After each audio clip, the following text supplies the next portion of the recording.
Investors, welcome back to Green Money Momentum, where we talk about market movements, making money, and money momentum. I'm your host, Trevor, and we are here for Thursday's daily talk of stock. Man, I cannot believe it is already Thursday. This week is going so fast, just like this month has gone so fast. Tomorrow being the last day of October. Time is really flying when you're having fun. But I know some investors were not having fun and feeling a little bit spooked out today. And that is not because Halloween is tomorrow, but because of the market session that we had, which was decently red. So as we could see by the heat map on screen, we did have a pretty red day. We saw some big assets take a big beating. We saw Meta was down by 11%, Tesla,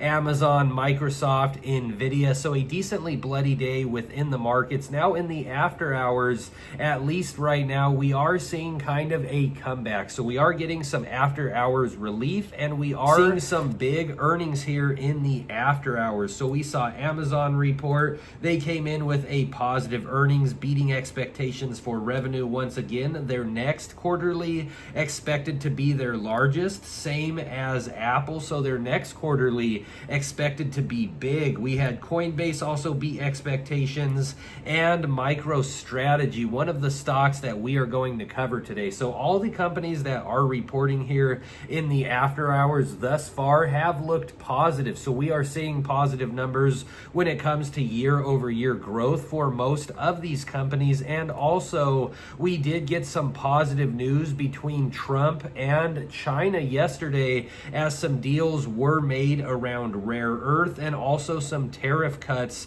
agreed with China. So just as this reads right here, the two leaders had agreed on almost everything and reached a trade deal that could be signed pretty soon, Trump told reporters on Air Force One after wrapping up the highly anticipated meeting with the Chinese president. So we had that positive catalyst, and then yesterday we did see the Fed confirm the rate cuts. So now that we are seeing all these positive catalysts in the market, some investors may be wondering what gives with all this positive news. Why are we still seeing a sell-off today? And that is likely just because the markets at this exact moment are a bit uncertain. So right now, me and the Federal Reserve both have this in common, and is that we are both a bit blind, because right now I don't have my contacts in, so things are a bit blurry for me. And that is exactly how things are for the Federal Reserve right now, because we are in the middle of this government shutdown, which right now is at 30 days. So the government has been shut down for all of October, and because of this, Federal Reserve has not been able to get their hands on the data. So they did cut rates for the month of October, but Jerome Powell did say it's like driving into the fog going into December. Without the data, they are uncertain whether or not we will see a rate cut in December. But that is no worry for me, because just like my video said a couple days ago, this is the calm before the storm. So we are just entering into the fog, but things are about to get a lot more rainy, crazy, muddy, and all of that. And some investors are feeling fearful going in that direction. Right now we are sitting at levels of fear on the fear and greed index, but myself, I am very bullish on the markets right now, and I am not at all concerned about what Jerome Powell said going in to December, because we have to remember that the federal chairman and the Federal Reserve is always under a lot of scrutiny, and they don't want to come out either too dovish or hawkish and spook the markets. And so Jerome Powell just being a bit cautious going into December. But the bigger picture here, at least in my opinion, and again, never financial advice, just my opinion, but I do believe that the Fed is going into a much larger cycle of quantitative easing. And they did also mention at yesterday's FOMC meeting that, I wrote it down here in the notes, that they are ending the reduction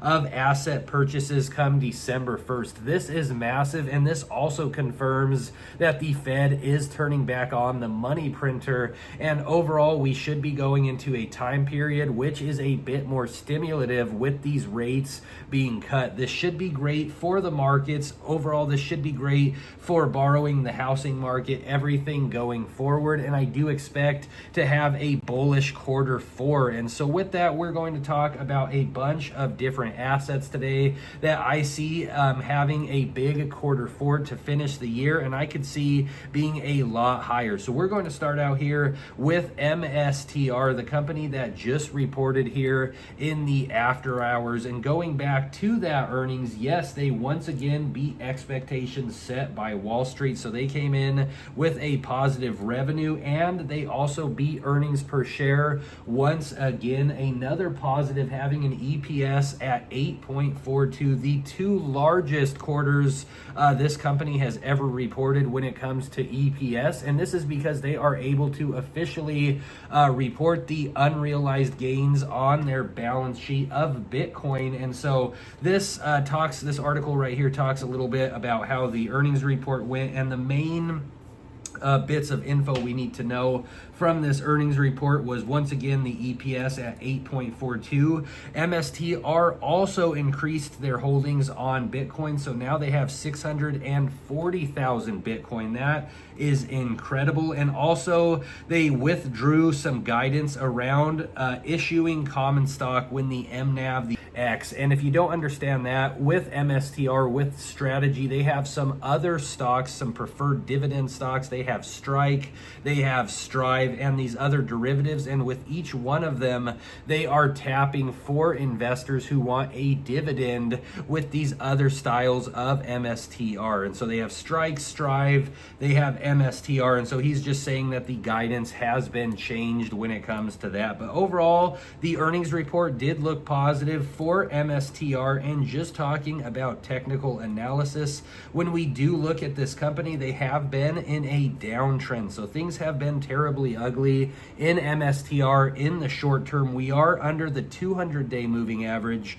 We are low on the relative strength index, and then we are also low on the MACD. But this doesn't concern me because with MSTR, we are seeing improvements in the company. So we are seeing again their EPS at the highest the company has ever had it. When it comes to revenue, they are increasing there. And then when we talk about the underlying Bitcoin, what this company holds 640,000 of Bitcoin recently has been in a sideways trend. So basically since August, Bitcoin has just been going sideways, but the bigger trend in Bitcoin is that we have been in this rising level of support and resistance. Right now we are right at those levels of support, low on the relative strength index, and then also we are low on the MACD. And with these interest rate cuts that the Fed just did, this is massive for all risk assets and cryptocurrency. And right now, I do believe that we are just seeing the calm before the storm. So I do believe that we will go into the storm very soon, which will be a cash storm. I do expect all risk assets, cryptocurrency assets, and the entire market to be going crazy in November leading up to December. Things may be a bit choppy and volatile. So as I always say, never over leverage yourself. But with the red that we have seen today, to me, this just presents buying opportunities if you are looking to add to great plays, because overall the macros right now are looking pretty positive. And again, I do believe that the Fed will likely cut in December. There's about a 70% projection that does happen right now. But with this government shutdown, Jerome Powell doesn't want to come out as too dovish, say, yeah, we're going to definitely cut in December. The government shutdown ends, and then they get this list of data that is absolutely horrible. So the Fed is always independent, and they are doing the right thing by being cautious going into December. The markets don't really like that. The markets are a bit of a spoiled child and always want to see positive news. So seeing that guidance from Jerome Powell pissed the markets off just a little bit, but the news will die down and we will see more positive catalysts in the markets, and and we should see a bounce back up soon enough. And I do expect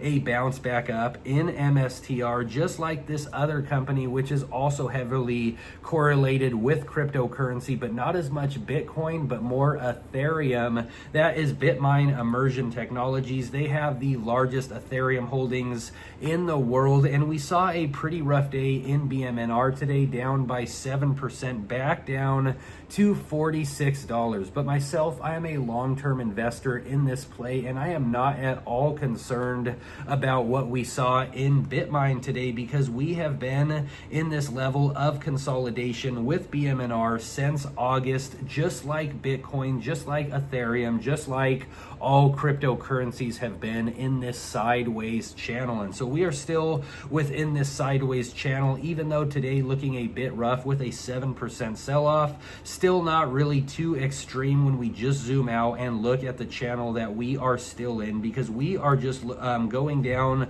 to the lower levels of this channel. So just presenting a great buying opportunity for anyone who wants to add to their BMNR while it is low. Now we could go a bit lower, because when we do look at the technicals on the relative strength index, we are dropping there. And then on the MACD, we did get rejected on a potential bullish cross. So in the short term, I could potentially see more bleeding or sideways consolidation with BMNR. The same to be said with MSTR, but I do believe that both of these assets, as well as all these other crypto treasury and crypto mining companies, will come out of this sideways consolidation and mini bear as soon as we see the buyers and momentum step in within Bitcoin. Right now, again, Bitcoin is just coiling up, and when we do a technical analysis on Bitcoin, things are looking tremendous for a buying opportunity, again at this lowest level of support, and then low on those other indicators. And with BMNR, of course, they are more correlated with Ethereum, but the same is to be said with Ethereum. And we know that the entire crypto market basically moves first off of the blue chip crypto, which is Bitcoin. So those are the two treasury companies that I am currently looking at. I'm also looking at DJT, and there are many other plays, including just the spot crypto. So if you just want to buy spot Bitcoin or spot Ethereum, I also do recommend, well, I can't say I recommend that because it's never financial advice. I don't recommend it, but in my opinion, I think now is a better buying opportunity than we will see a month or 3 months or 6 months from now. Even if things in the short term look expensive today with the bleeding, I could say in the long term, I do expect for all of these assets to go a lot higher. So now with our next stock, we are going to hop into Rich Tech Robotics. We recently talked about this for the first time. I myself did buy a bit high. I bought right after $6. So as it was dropping right around $5.90 is where I picked up my Rich Tech Robotics. But just because I bought high doesn't mean that I don't still have faith within this company.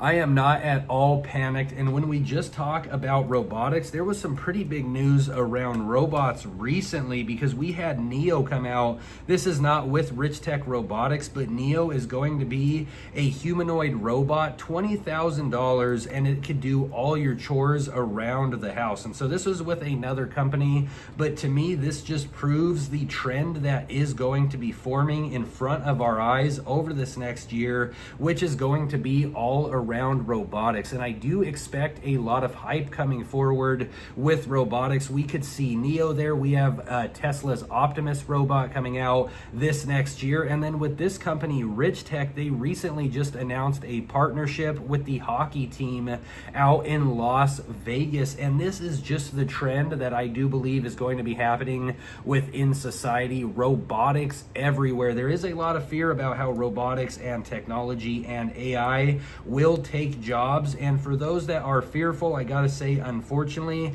I do see that future coming. I do think it is a bit sad. And as a human myself, I want to see all humans prosper and have employment and opportunity. But for a lot of these service jobs, robotics will be taking that. And as an investor, I want to be able to position myself in great plays that should see a lot of momentum and buyers and volume in the future. And I do believe with robotics, that is exactly what will be happening, because this last year, the talk has been all around quantum, AI, technology. These chip plays and robotics are right up there with the rest of them, but I don't see a lot of investors yet talking about robotics. But again, with that NEO thing that we just saw, and with the news about Rich Tech now working more at the Las Vegas arena there, I just see there being a lot of potential coming in to robotics in the future. So with Rich Tech, I opened up some options contracts, some leaps that are set to expire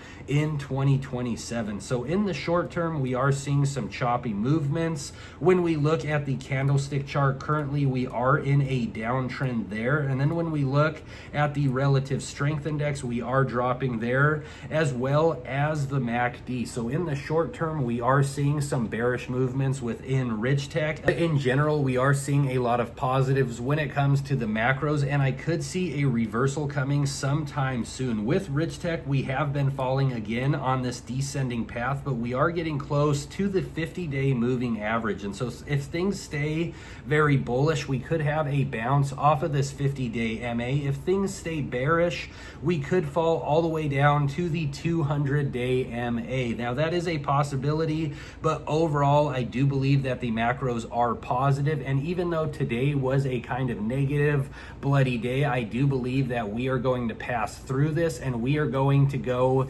into the storm, which is a cash storm. And so Rich Tech, again, has a lot of true intrinsic value, bringing robots to the service sector out in a pretty major tourist area out in Las Vegas. So that is a very interesting company right there. Now, to get into our next plays, this is a long video today. We are already around 17 minutes. So for anybody who is stuck around for this entire video, I appreciate you, because I am talking about a ton of different assets today. The next one being QBTS D-Wave Quantum. This is our favorite quantum computing company on this channel, and right now with D-Wave and the entire quantum sector, we recently went through this pretty severe pullback, which accounted for about 40%. So we did drop about 40% in QBTS, but we did bounce right off this level of support, which was previously resistance before we saw this major breakout all the way up to the $45 mark. So we saw this bounce down,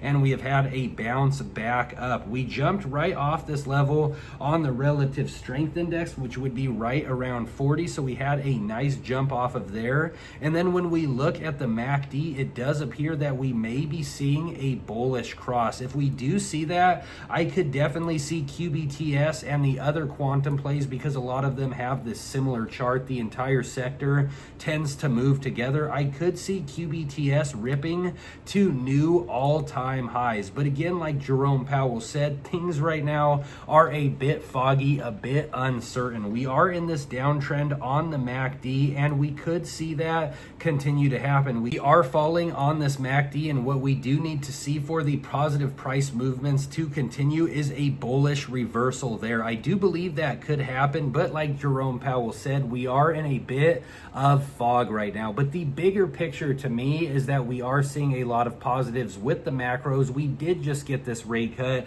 We believe that we could see a bullish reversal here in QBTS, but we will just need to get through the fog first. And that is the short-term fog, because again, we are going into this bigger cash storm. We need to remember that the Fed just cut rates, and they are ending the reduction of asset purchases on December 1st. So the money printer is really just about to start getting cranked up. And with the money printer cranking, that will be great for all risk assets, for all of quantum, for all of cryptocurrency. So in the short term, things could be a bit more volatile. We could see some sideways movement on this level of support for QBTS, but overall, I do believe the markets will be positive and bullish for quarter four, and I do expect that same same thing to be said for QBTS. So I do expect for us to again remain in this channel and eventually bounce back up to 45 and higher. The same with this other quantum play that I was talking about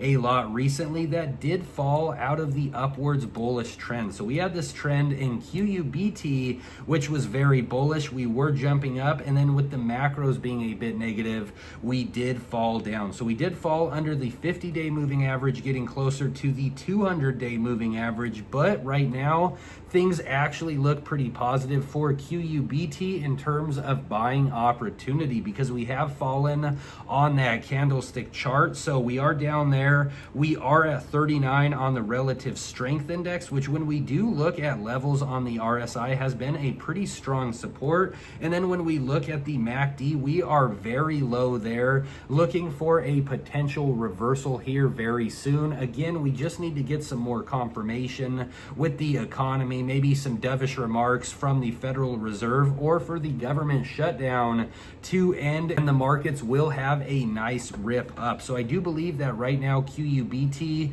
is undervalued, especially for all the true intrinsic value that they do bring. I'm out here in Tempe, Arizona, and recently this company opened up a photonic chip foundry out here in Tempe. And if you know anything about this area of Arizona, there is so much innovation going on. We are seeing a lot of robotics, a lot of self-driving cars, and now we are seeing this quantum photonic chip foundry out here, just adding to the innovation and technology that we are seeing here in Tempe, Arizona. And they just opened that chip foundry this year, and the revenue is expected to increase in 2026. So right now, I do consider QUBT to be a great buying opportunity where we are currently sitting at, and the entire quantum market just coiling up, waiting for the markets to really explode. This is one of the most volatile assets, and when we look at the entire quantum market over the last year, many of these plays are up by more than 10x, and a lot of eyes are on quantum. I am seeing more and more conversation around quantum, more big investors talking about quantum, and the entire markets really are being led by technology, by chips, by GPUs, and by quantum computing. And this company recently, AMD, one of my favorites, Advanced Micro Devices, just announced that they will be doing the chips for IBM, make some chips for their quantum computers. And when we talk about technical analysis on AMD, we recently saw this ascending triangle form, or at least it appears that way, as we have seen this ascending triangle, and then we did have another gap up most recently. AMD has been announcing a ton of different massive catalysts, including the IBM partnership using the chips for the quantum computers. Also, a recent announcement working with the Department of Energy. So the government, AMD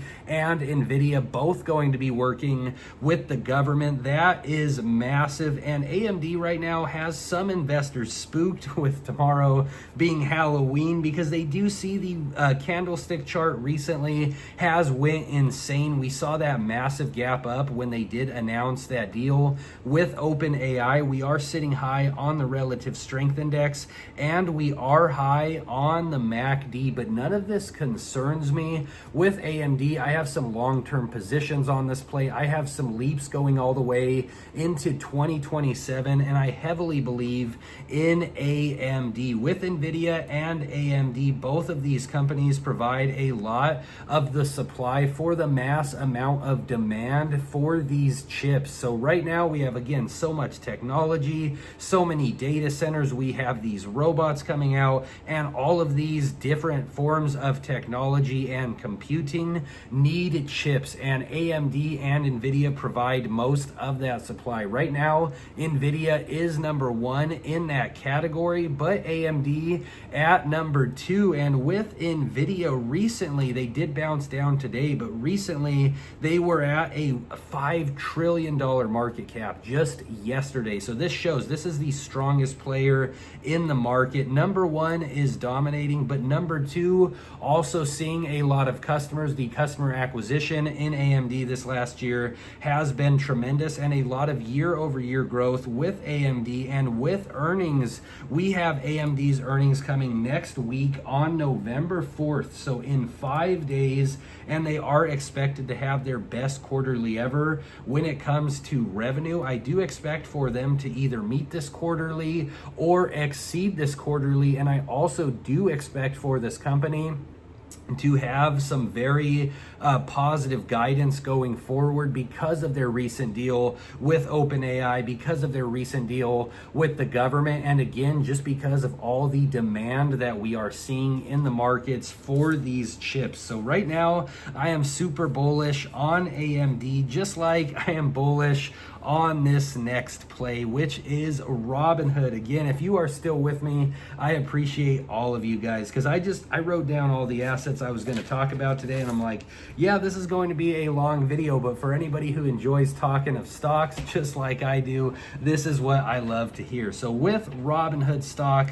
we recently got to this middle level. We have been on a rising level of support and resistance. We recently got to the middle here. We were rejected in the short term. We were also rejected on the MACD when it comes to the bullish cross. So we could still see a bullish cross here very soon. Again, right now things just a bit foggy, but if any certainty comes out from the markets or any bullish catalysts, anything around China and the United States again, we could see another big pop up, because things in Robinhood have been very hyper bullish most recently, and we are still on this upwards trend. So we did slightly get rejected on that MACD, but we are still right in the middle. Worst case scenario, I think we fall back down to the level of support, which would be just right around $126. It wouldn't be out of question, as we recently did fall right down to those levels. But with that being said, we are right still in the middle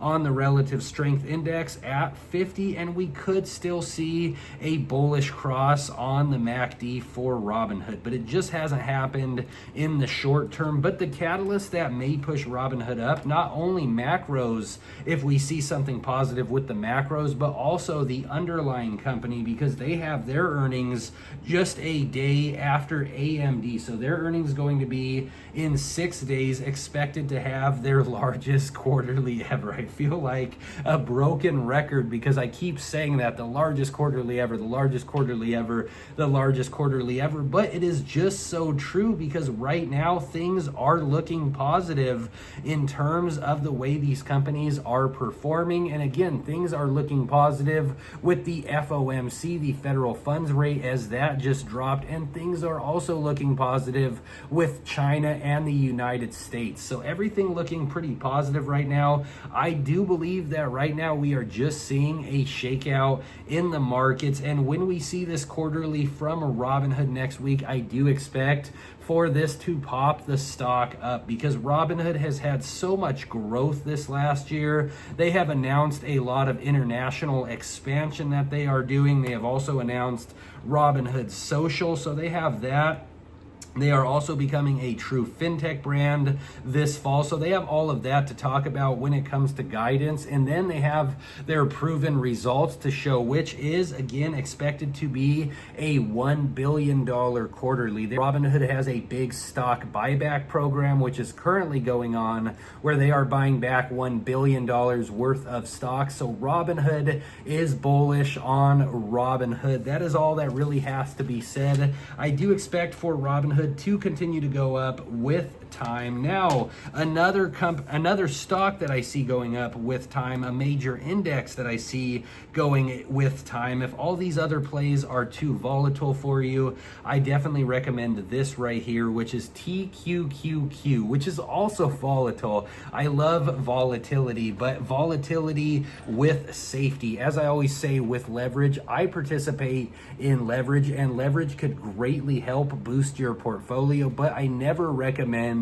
over leveraging. So just because I love leverage, and because 1% equals 2% many times, and in this case TQQQ equals 3%, just because of that doesn't mean that you should over leverage into that play. But with TQQQ, this play right here is the triple leveraged triple Qs. So if I were to over leverage, this may be the play to do so. But Again, I never recommend over leveraging, but this is just the NASDAQ triple leveraged, and with TQQQ, this constantly goes up with time. As long as the US stock market goes up, so will TQQQ. I've seen some great gains with this play this entire year, and just going back to some videos I've made. I made a video earlier this year. It was about TQQQ. Let's see if I could find it here. Okay, I made this video earlier in this year, and it was invest in this for a 100% return on investment. What's crazy is I made this video, this was around the lows in Liberation Day, but I just want to show this because at that time the triple Qs was valued, it looks like, at just $41. Now in the triple Qs, we are all the way up now to $120. So I've seen a 200% return on investment with TQQQ, and this is what I consider a safe place to put your money, especially with a leveraged play, because with all these leveraged plays, every 1% equals 2%. In this situation, the 3% equals 1%, but volatility with leverage isn't for everybody. Although I use it, leverage can sometimes be intimidating. If you are looking to play with leverage and it not be too severe, or feel that you are going to lose all your money if something severe happens, TQQQ is where I can't recommend, but where I put my money for safety, to say, at least in terms of leverage. Well, guys, thank you so much. I know this was a long video today. I just wanted to come on here, talk about a ton of different assets. I really always enjoy doing this, and there is just so much going on with the markets, so much to talk about. But I would be curious to hear what you all think in the comment section below. So please drop a comment. Please let me know if you are invested into any of these assets, or if there's anything else that you are currently looking at within the markets. Also, please leave a like and please subscribe to the channel if you haven't already done so. I thank you all so much, and I will see you in tomorrow's daily talk of stock.